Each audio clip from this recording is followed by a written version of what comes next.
Here we are, the last standard video before the Halloween special. There's 10 new obscure DOS games here, they're all unique in one way or another and I'm keen to share them with you. So let's not waste any more time and jump straight into it.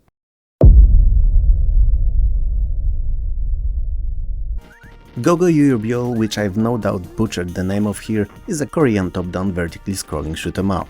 It's another of those games that could have been more popular if it ever got Western release, as it's not that bad actually. Sure, the cuteness seems to be spilling out of the screen, sweetening everything up beyond belief, and to the level most sane minds can't comprehend, but don't let it fool you, as it's not an easy game whatsoever. For the most part, it plays like your everyday bullet hell shooter, with numerous enemies coming at you, showering the screen with projectiles, and interesting, more demanding bosses popping up every once in a while. But unlike most other games in the genre, you don't die after a single hit but have a health bar, so clearly devs knew how demanding their title ended up being. There are a couple of weapons available from the start and they can be upgraded to more powerful versions for more oomph during those high pressure difficult encounters. Graphics, while cutesy, are really nice, although I feel like the reduction of size of bullets, both yours and enemies, would be of benefit to gameplay, as they wouldn't have literally covered the whole screen and it would be easier to navigate between their countless collision boxes. Sounds and music are decent, even if nothing to write home about. Overall, GoGo is a fun but difficult shooter that you should definitely check out if you get a chance, as it's really difficult to come by in the West.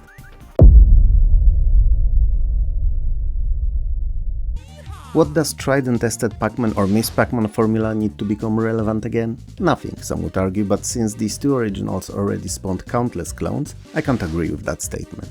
A novelty, anything creative that would shake up the formula or introduce something unseen would be welcome. Enter Greedy, Pac-Man with 3 extra coatings of foundation, fresh layer of lipstick and a dark enchanting eyeliner. On the surface, it's the same game where you pack your way through mazes, munching on pellets and avoiding ghosts. Other than the typical for Pac-Man power pellets, there are also numerous power-ups like movement speed upgrades, score multipliers, wildcards and invincibility among others. And power downs like reverse controls or inability to eat pellets for a while, to name a few. Fun stuff, real game-changing pickups, right? And all these make the familiar gameplay mechanics fresh and fun once again. Other than that, there's also a limited rechargeable speed booster that you can use at any point, provided that it's ready. And it will save your life more than once, I promise. You can earn extra lives by collecting a matching group of colorful crystals, rather than the set amount of points like in the original.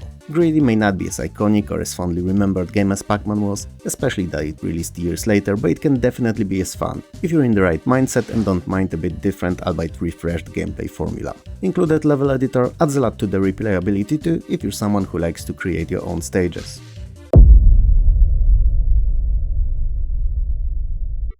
H.U.R.L is a very unusual first-person shooter. Did I say very enough times already? Just to be on a safe side, very unusual. Like Ken's Labyrinth, but more. Okay, some of you may know what I'm getting at by sheer mention of that other game. H.U.R.L targets kids as its main audience, but younger ones, those that don't crave bloody action Doom provides, but are still very much into Sesame Street, rainbows, unicorns, plushies, Barbies and blue clouds on white sky. Sometimes all rolled into one. But let's cover the plot first, as it's kid appropriate too. Bob the Slob, a leader of the hardcore union of radical litterbugs, the titular H.U.R.L, took control over so-called Slob Zone, surrounded himself with equally as dirty animals that serve and protect him. On top of that, he did the unthinkable, the terrible, the crimiest of all crimes. I know, no such word, who cares? He stole all of the world's clean underwear, so only what's still in used underwear vending machines in Japan is what we're left with. Not enough, I'm afraid. So what you have to do is to recover it. But to get to the Bob, you need to go through hundreds of his dirt-loving creatures, and they will continuously attack you with eggs, cigar smoke and other nasties, just to stop you in your tracks. Since H.U.R.L is a game for kids, you're not really shooting at or killing them either.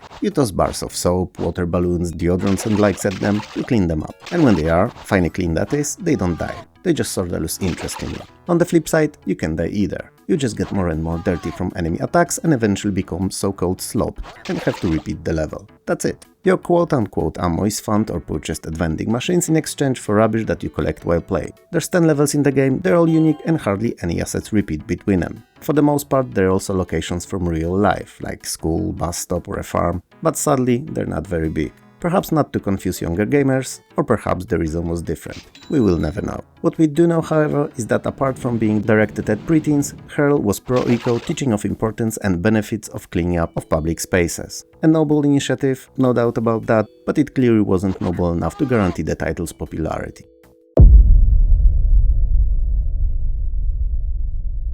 Happyland Adventures is a cutesy fantasy side-scrolling platformer, in which you play as a small dog that has to gather and save all the lost colorful animals and then lead them to the so-called happy zones. Animal heaven gateways perhaps? Or the farm that so many of us were told about when our pets died? Neither, I think, as they all seem to be in the tip-top shape. Once you manage to save enough animals and deliver them to the happy zones, you're free to move to the next stage. Not many people know this, but this little gem of a game was created as a freeware entry for the Game Dev contest, and then easily won it. Unsurprisingly so, as behind the over-the-top sweet graphics lies hell of a game. Something that many would willingly pay for, given its quality. There are obviously numerous pickups other than the animals that supplement your score, and enable extra abilities for a little dog, and what feels like hundreds of hidden locations full of gems and fruit to gather. The final version of the game included earliest standalone Xmas expansion and the level editor, addition of which spawned numerous user-created levels that extended the life of this amazing platformer considerably. My first experience with Happyland Adventures was when I was at uni studying to become IT technician/teacher, believe it or not,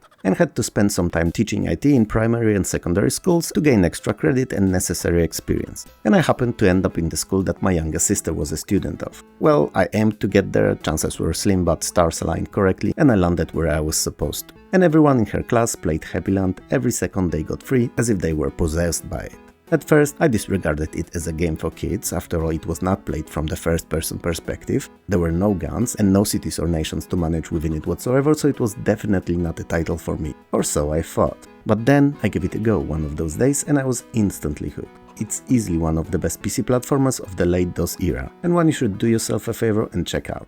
Oh, and I'm not a teacher today. I'm an unhappy office worker of nondescript job responsibilities in a small privately owned family business with weird connections all over the world, few odd business trips on my resume, and hopes and dreams to change that career for something else.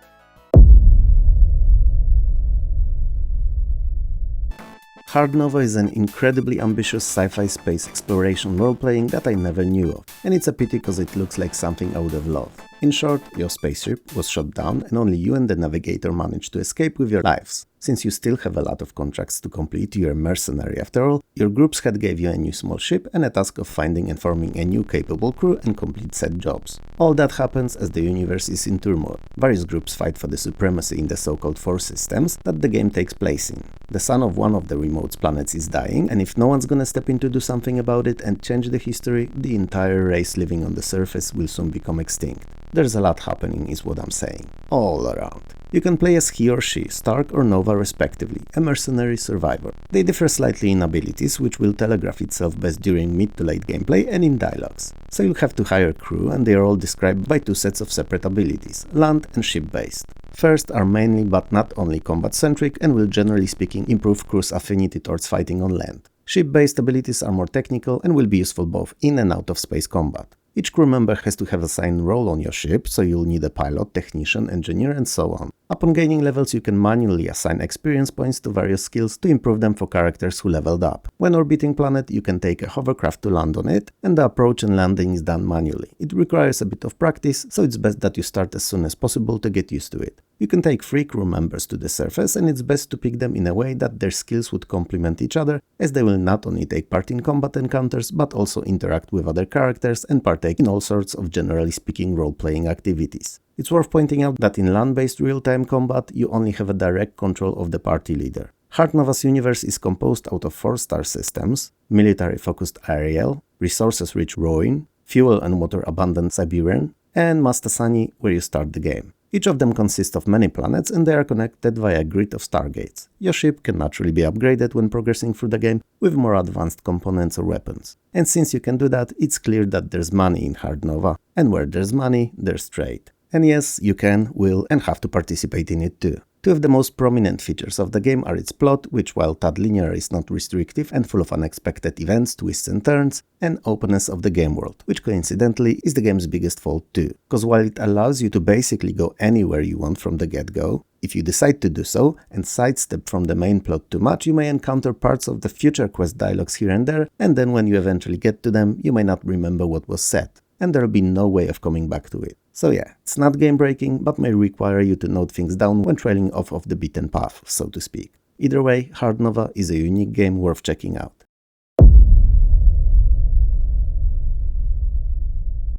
Hotshot is one or two player sports/arkanoid mixture of a game, with the second player controlled by human or CPU. Your choice, though you know what I feel about playing against CPU in such games.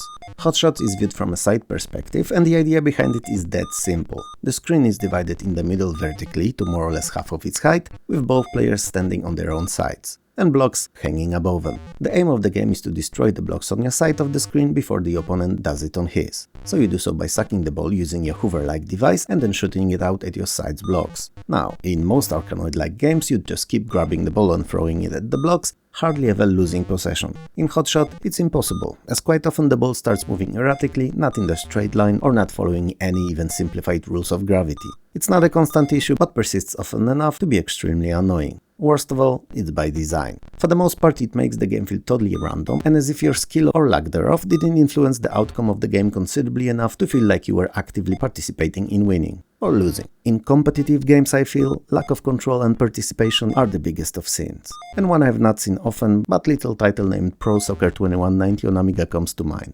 That's not a story for today's video though. If any of the players fail to catch the ball or is hit with it, he is knocked down and possession is moved to the other. Personally, I can't recommend Hotshot to anyone, but if you're someone who played it back in the day and found it fun, please let me know why. In the comments below, obviously, as it seems like a punishment to me and not a game.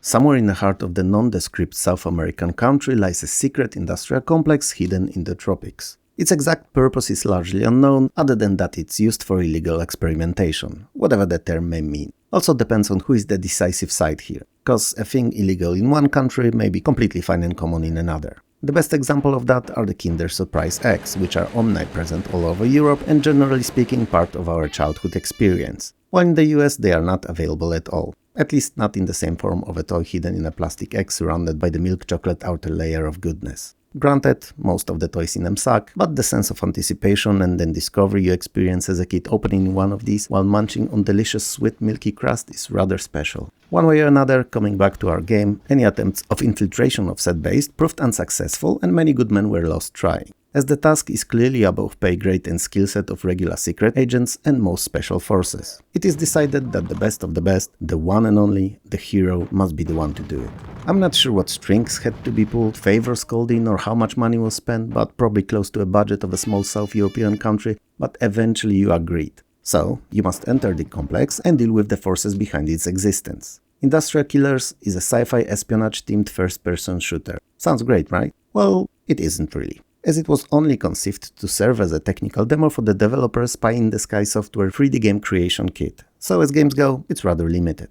The software though is a powerful piece of programming. Not as capable as real 3D engines, but it could be used by those less tech-savvy too. And that's probably its biggest selling point. Never mind. The game is short, simple and not great, but it's interesting. So if you're into checking out all of those quirky old games, it's definitely one to try out.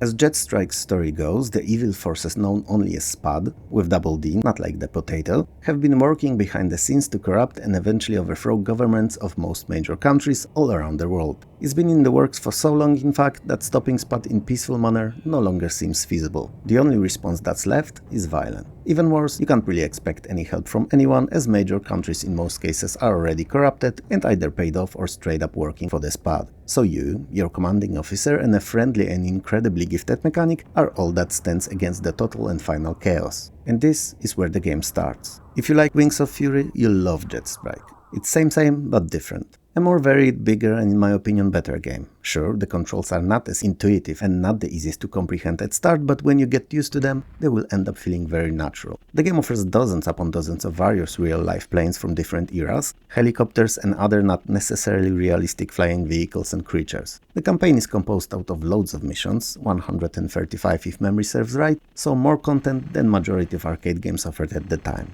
So you'll be destroying enemy installations, you'll engage in complicated and demanding dogfights, you'll perform bomb runs, and will even drop friendly personnel behind the enemy lines. and all that is just scratching the surface. There's quite a few weapons to choose from too, and you'll have to arm your craft before each mission, keeping its objectives in mind. Jetstrike's sounds and graphics are really good. Perhaps not the best for the year, but very detailed and smoothly animated, guaranteeing that all your fails are yours and yours alone. And you will fail here and there, on some of those more demanding missions that is. But you know what? You won't care. You'll just jump back into the next craft and will keep trying. Because if you pass that initial high entry threshold, Jetstrike becomes hell of a game and it plays like a charm. That initial challenge, along with lack of any useful tutorials, are the biggest factors in its lack of popularity, I feel. I may be wrong, but I credit the two with this real cool game's obscurity.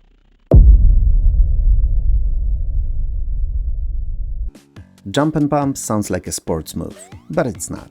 It's a fun single-screen arcade platform party multiplayer bash. I know, a lot of words you just heard there and they don't really make much sense in a string like that chained together in one sentence, but hear me out.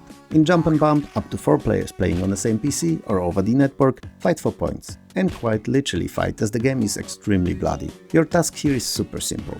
Just jump on another bunny's head, effectively killing and then respawning it somewhere on the level. All to get the point. Yep, just one.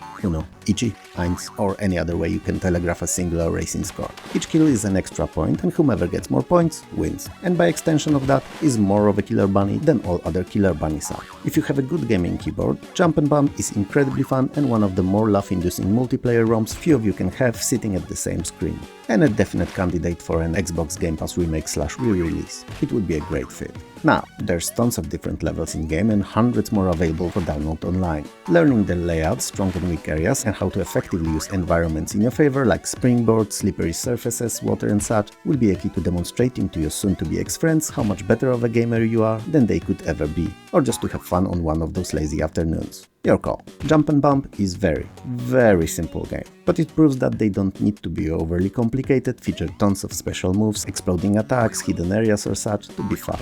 All you really need is few over-the-top cute killer bunnies, buckets and mops ready to clean all the blood, and a couple of friends to have fun. That said, Jump and Bump requires at least 2 people, as there's no CPU to take their spots, so if you're all alone, it loses 99.9% of its appeal.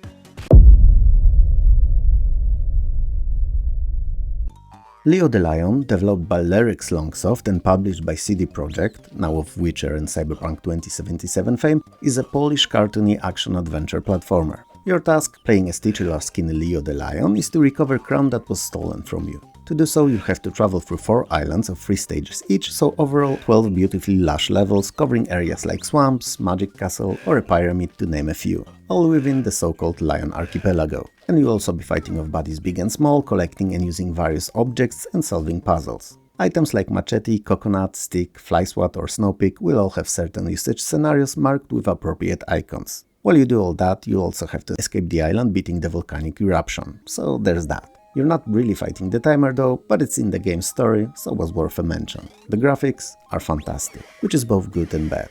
It's great because the game looks excellent, like a real-life cartoon that you can participate in, and have the character and his surroundings respond to your controls. And bad because while all the enemies are nicely animated and large, with a lot of detail to them, it makes it difficult to gauge by eye where the collision box's borders are, and can lead to uncomfortable situations while playing. Leo the Lion was marketed towards younger audiences, which was a mistake on CD Projekt's side, as some of its puzzles and levels are designed in a rather challenging manner and maybe just a bit too difficult for younger ones. Interestingly enough, when Leo the Lion came out, it only sold 10,000 copies. Which is a terrible result, but in the same time it's estimated that close to 150,000 illegal copies were circling around, most of them in Poland. A few years later, piracy would mostly die off in the country, but in 1996 it was one of the reasons why the game failed to gain any real traction and bring developers money. Leo's abroad reception was rather cold and it never reached respectable sales either. It's a fun, if a bit underrated game that definitely deserves another chance.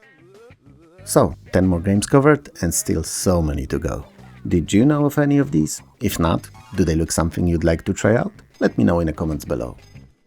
If you liked the video, hit those like and subscribe buttons below. If you didn't, well then there's thumbs down there too. But I suppose you wouldn't have persevered up to this point if you really didn't. Around 60% of you are not subscribed and there's currently no way of knowing if YouTube will decide to recommend you the next episode or not, other than subscribing and hitting that bell, that is. And when you hit that bell, whenever the new video is out, YouTube will actually send you a small and friendly notification about it, so you wouldn't miss it. If you'd like to support the channel, Patreon and YouTube memberships are a great way of doing so. They will help me release better content, and also they get first dibs on all new videos before they're publicly accessible on YouTube. If you can't or don't want to do that though, likes and subscribes are great too. I would like to take a moment here and thank all the YouTube creators from whose videos short bits were taken to serve as a background to my commentary. They're amazing and stars among the retro community. You will find names of their channels at the top of the screen when their footage is running, and also in the video description below. For me though, this is all, so have a good one and I'll see you next time. Peace.